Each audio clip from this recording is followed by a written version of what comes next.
Hej og velkommen til N3DP's del 2 af Tinkercad for nybegyndere. I dag vil jeg prøve at gå ind på Tinkercad igen og fortsætte, hvor vi slap med at vise jer, øh, hvordan vi designer et objekt. Det var her, jeg sluttede sidst med de to cylindere oven på hinanden. Det lukker vi lige ned. Og så kan jeg så lige vise jer herude på forsiden, at nu har den jo så gemt min copy of cylinder, som vi jo i går kaldte cylinder, eller ikke i går, det lyder lidt åndssvagt, men så i hvert fald i del 1. Nu trykker jeg på tandhjulet heroppe i tegningens eller designens højre hjørne, og så vælger jeg delete. Så sletter den, så har vi ikke alt muligt liggende, som vi ikke skal bruge noget som helst. Jeg sletter også den fra del 1. Slet. Så går vi herover, hvor vi har det her billede, eller den her videosession af mig. Over i skærmens højre side igen. Hvis I følger musen på skærmen, så tager jeg udgangspunkt i den blå banner heroppe i toppen af skærmen, hvor vi har Autodesk Tinkercad ude til venstre. Går helt hen, og lige nede under den blå banner har vi den her ovale, afrundede firkant.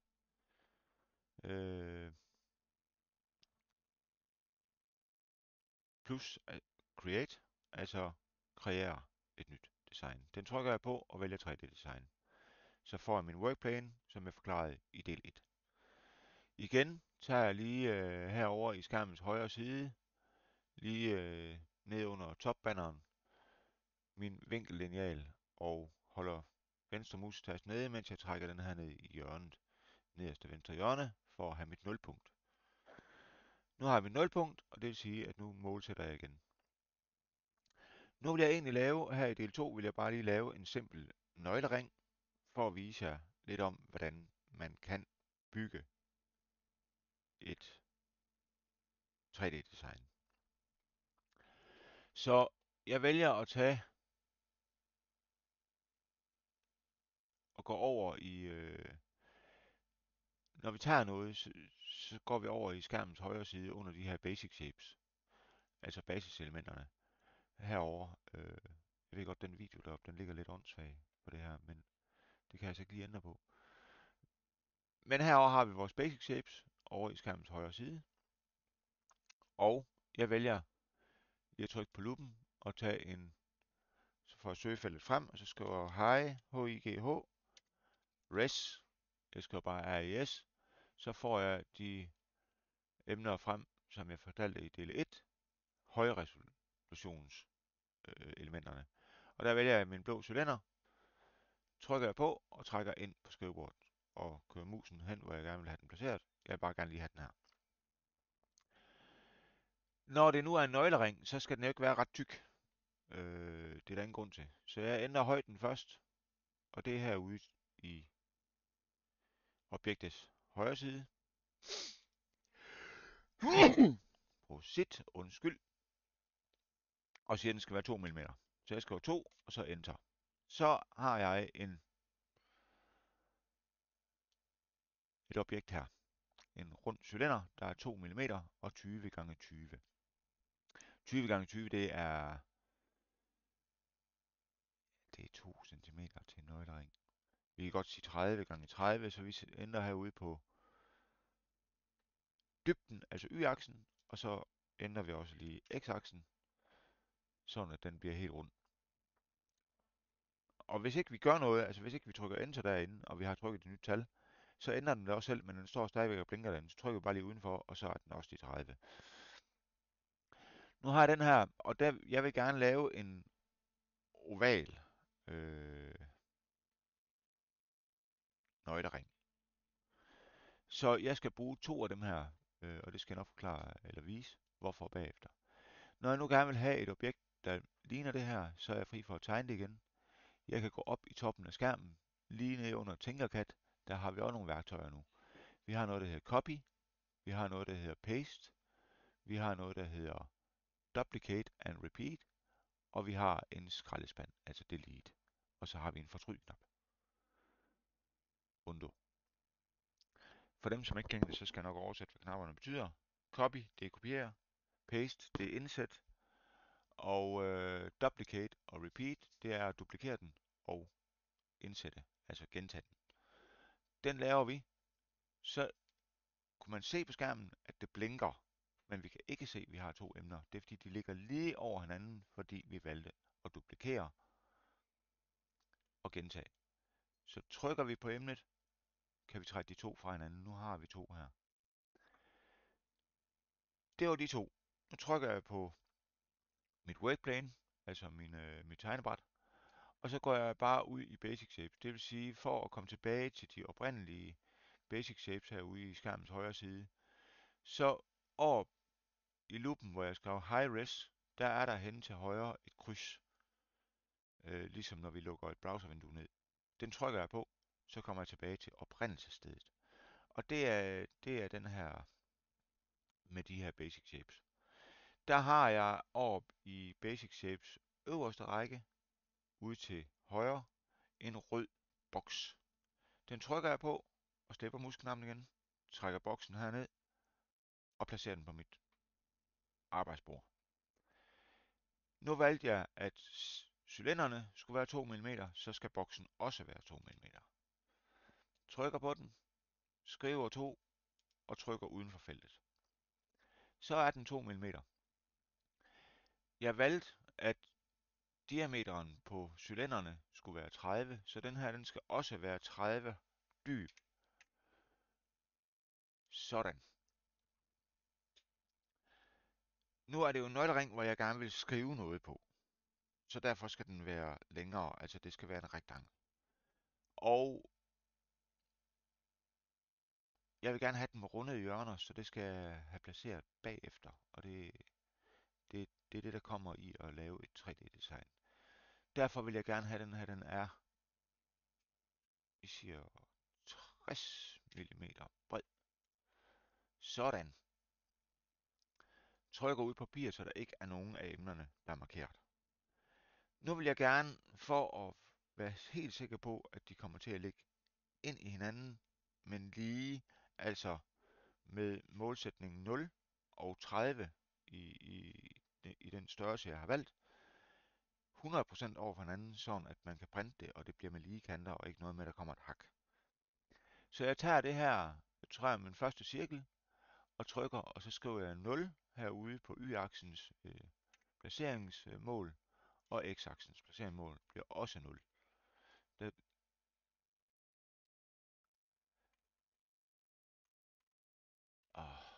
det er bare irriterende der. Trykker lige på hjem, og så scroller jeg lige, zoomer jeg lige ind, sådan at jeg kan se hernede, der hvor der står 32, skriver 0. Så ligger mine startpunkter nede i 0. Det vil sige, at den starter ude ved begge kanter, helt ude ved kanten. Jeg ved jo, og det kan jeg se her, at min cirkel er 30 mm dyb og 30 mm bred. Så siger jeg, trykker jeg over på min rektangel, siger, at den skal starte i 0, for den skal også ligge ned i 0-linjen på y-aksen. Og nu vil jeg kun have den halv ind på min cirkel. Og det er jo fordi, at jeg gerne vil have, at den skal være med runde hjørner, og for at kan printe det ordentligt, så det bliver en helt firkant, eller en helt rektangel med afrundede ender, så skal jeg kun bruge den halve cirkel, så jeg lægger den halv ind over cirklen. Det vil sige, at min x skal være 15 mm. Sådan, så kan man se, at jeg har en cirkel her, der er overlappet ind til midten. Så skal jeg have min anden cirkel, den skal også ligge i y0. Og nu har jeg jo 15 mm der, og 60, så den skal så starte ud i 75. Og det kan godt være, det er forkert første gang, jeg laver det. Jeg plejer nemlig at lave en fejl her. Men hvis den starter i 75, så er det jo stadigvæk enden herude. Og det skal den ikke. Så jeg skal trække 15 fra. Jeg tror, den skal starte i 60. Vi prøver lige at skrive 60. Sådan, det var nemlig 60. Så har jeg egentlig bunden til mit objekt. Det vil jeg gerne have lavet til en enhed, sådan at de er samlet nu. Så nu holder jeg Shift-knappen på mit tastatur, altså den man plejer til at holde nede til at lave store bogstaver, hvis man skal skrive. Den holder ned, og så trykker jeg her uden for emnet med venstre musetast og trækker musen rundt for ligesom at markere det hele. Nu kan man se, at jeg har markeret alle elementerne på mit tegnebræt. Så går jeg herop i mine topbanner, den lysegrå banner heroppe, hvor vi har Tinkercad-logoet og navnet på vores objekt. Der har vi den lidt mere mørkegrå linje nedenunder, der hvor vi har copy, paste, duplicate and repeat og skraldespanden. Går vi hen i skærmens højre side, så har vi først en inaktiv pære. Den næste vi har, det er, det er lidt en firkant, hvor der er sat en cirkel på, og så går de sammen. Så det er sådan lidt, jeg ved ikke lige, hvad jeg skal kalde den her. Men holder vi musen hen på den, så hedder den Group, Ctrl plus G, Group, grupper. Den trykker jeg på, og nu har jeg et emne. Det vil sige, nu har jeg grupperet de tre emner. Går jeg ned og trykker på emnet, så kan I se, at det flytter sig rundt her. Nu vil jeg stadigvæk gerne have, nu har jeg flyttet det, så nu kender jeg ikke mine målsætninger. Jeg ved målsætningen på selve elementet, men jeg ved ikke de specifikke for at sætte noget nyt ind i emnet. Så jeg tager her og siger fortryd. Undo heroppe ved siden af skraldespanden. Så ligger jeg nede i mit 0, 0 igen. For at det kan blive en nøglering, så skal jeg jo have et hul til at sætte selve nøgleringen, den her spiral, ind i, hvor jeg kan have mine nøgler. Så jeg vælger nu at trykke herude, og igen går over i mine Shapes Options i skærmens højre side, tryk på lupen ved sine Basic Shapes, og vælger Hyros Res. HIGH Res. Så får jeg hernede i bunden igen min blå cirkel, som er i høj resolution. Det var en kæmpe en, den der. Og den er blå nu. I kan se, den, når den er blå, så har den en farve, og så er den solid. Nu vil jeg gerne have et hul til en nøglering. Den skal kun være 4 mm. 4 i X, 4 i Y. Og da det her emne hernede jo er 2 mm høj, så skal den nok kun være 2 mm høj. Så det skriver vi højt. Sådan. For at få den lavet til et hul nu, så kan jeg gå herover i min skærms højre side, over ved de her basic shapes, der er der lige pludselig kommet en, så længe emnet er markeret, som det er nu, kan jeg se, at jeg har en arbejdsboks, hvor der står overskriften High Resolution oppe i toppen. Og så kan jeg se, at der står Solid og Whole. Whole, så er den gråskaleret. Og jeg trykker på Whole, så bliver mit emne gråskaleret. Nu er det et hul, som jeg kan putte ned i mit emne. Jeg ved, at mit emne er 30 mm højt, eller dyb, og den skal jo ligge i midten. Midten det er 15, og da det her da det lille hul her er 4 mm i diameter, så er det jo 15 minus 2, så den skal ligge i 13. Så x-akse 13, ja, og så vil jeg jo gerne have den her ude i buen, og den har faktisk lagt sig i midten, fordi den ligger i 13, ja. Men så vil jeg jo gerne have, at den ligger herude på min, den skal vel ligge 5 mm inden. Så der skriver jeg så x5. Så får jeg et hul her. Nu har jeg markeret den, så kan jeg holde shift nede og trykke på det andet emne, jeg har. Så er de begge to igen op i den mørkegrå topbanner med værktøjerne i, og hen til group, altså gruppere, tryk group, og tryk udenfor. Så vælger vi lige at kigge her på toppen. Nu er der kommet et hul i nøgleringen. Nu vil flere så sige, jamen, prøv nu at se, Thomas, den er blå og rød, det ser åndssvagt ud. Jamen, vi trykker lige på hele emnet nu, for nu er det jo grupperet. Og så siger vi herover i boksen over i skærmens højre side, at under solid, hvis vi lige trykker på solid, så kan vi vælge farven til den. Vi trykker, den skal være rød. Trykker vi lige gul der, så trykker vi rød. Så, nu er den en farve. Nu vil vi gerne prøve det, som jeg prøvede at fortælle i del 1, at vi kan hæve noget og lægge ovenpå. Vi kan også lægge det i niveau med skiltet, men en tekst skal jo ikke være gennemgående, så man kan se den på både for- og bagside, fordi så bliver det stort forkert på bagsiden. Så nu kan vi indsætte en tekst. Jeg trykker igen herover i elementboksen over i skærmens højre side på det kryds over ved luppen, så vi får vores basic shapes. Så kan vi se cirka hernede midt for, nede i linje nummer 4, inde i midten, der har vi noget, der hedder tekst. Den trykker vi på og trækker en tekst herud. Så får vi igen en arbejdsboks herovre i skærmens højre side, hvor vi har vores tekst. Der hvor der står tekst i den firkantede rubrik, trækker vi musen derned på, så bliver den hvid med blå tekst. Vi kan skrive herinde i, og så dobbeltklik, så er det markeret det hele, og så kan vi skrive Nielsen. Nu hedder jeg jo Nielsen, så det skriver vi lige. Sådan, så har vi fået Nielsen ind. Vi vil gerne have, at det kun er en halv millimeter høj, fordi det skal jo bare være en tekst ovenpå. Det var forkert, det jeg lavede der. Trykker på højden af vores emne, skriv 0,5 og trykker udenfor. Det er den så nu. Jeg trykker lige herned igen, for jeg kan se, at den er jo ikke 90, den her, som den skal være. Og det vil jeg have. Det skal det være. Sådan. Så har den min mål 30 x 90 og 2 mm høj. Trykker herud igen. Nielsen vil jeg jo gerne have. Det skal jo ikke være rød op, fordi så kan jeg ikke se, hvor det ligger hernede. Så det trykker jeg lige. Det skal være hvid. Og trykker herud. Markerer mit emne. Det skal jo heller ikke være 103, når den her den nu kun er 90.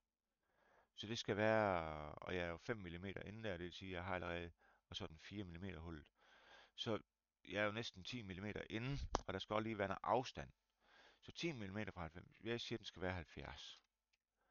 70 mm bred, og nu, når det er en tekst, så kalder jeg det ikke længere dybden, så kalder jeg det højden på den. Og det lyder åndssvagt, så kalder vi det, så kalder vi bare dybden. Dybden skal ikke være 20, fordi den skal bare være 10. Sådan, nu har jeg Nielsen der, og det er 0,5 mm høj, men emnet er jo 2, og vi ligger nede på bordet med begge dele. Så det bliver usynligt, hvis vi trækker det hen i. Det kan vi prøve. Så kan vi ikke se, hvad det er, vi skriver. Nu hæver vi det her 1,5 mm. Trykker udenfor. Og nu kan vi trække det ned, hvor vi vil have det her. Og så kan vi se, at vi har Nielsen til at stå her. Holder højre mus nede og kører rundt med min plade. Nu har jeg en nøglering med Nielsen, som jeg kan printe ud. Den kan jeg vælge. Nu har jeg tegnet den. Går op og vælger et navn. Keyhanger Nielsen. Keyhanger, det er nøglering, og så Nielsen. Det er kun for, at jeg ved, hvad min fil hedder. I skal selvfølgelig kalde den det, som I vil kalde den. Men navnet er der, for at vi kan huske, hvad det er, vi arbejder med. Det er ikke sikkert, at Nielsen står lige i midten lige nu, men det var jo det, jeg viste med hullet, at det er jo en beregning, vi laver, hvor skal det stå henad. Egentlig så ved vi, at den er 30, så den skal jo stå Øh, fra midten, det er 15, og så det halve 10, det er jo 5, så den skal stå ned på 10. Vi kan godt lige prøve at trykke på Nielsen. Hvor står den henne? Den står faktisk på 10, så den står i midten. Og den står 13 inden. Så den står faktisk i midten. Tilfælde. Men når vi laver en nøglering, så kan vi gå over igen i den her lysegrå banner herover, blive under Tinkercad-logoet. Helt hen til højre har vi import, export og send to. Export, som jeg viste i del 1, og export STL. Så eksporterer vi den som STL, det vil sige, at den gemmer printfilen her som en STL-fil og lægger ud i jeres overførselsmappe på jeres PC. Når vi nu har lavet nøgleringen, som vi har her, så vil jeg ikke lige eksportere den. For dem, som ikke kører på en flerfarveprinter, altså en kombomaskine, der vi kan nok godt printe den her. Men der bliver utrolig mange farveskift, som vi skal lave manuelt, og det tager en krig. Så når vi taler den simple nybegyndermaskine, lige fra Ender-serien, eller Anet-serien, eller Anycubic-serien, altså dem, der kun kan printe med én filament ad gangen, eller i samme lag, vil jeg hellere sige, så hæver vi lige Nielsen. Vi hæver lige Nielsen op, så når den er færdig med at lave den røde bund, så laver den det hvide ned i. Så vi hæver den op til 2, så det ligger ovenpå. Så vil den nemlig, når vi går ind i sliceren, som bliver det næste, vi skal kigge på, vil vi lave efter bunden, vil vi lave en pause i slicerprogrammet,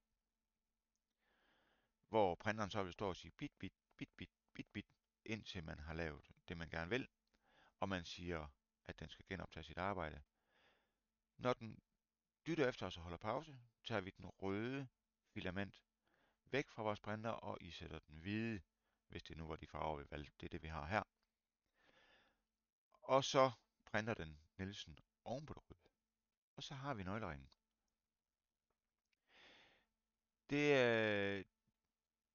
Og det kan vi jo se her, når vi nu kører den her. Den ligger der. Lige så fint.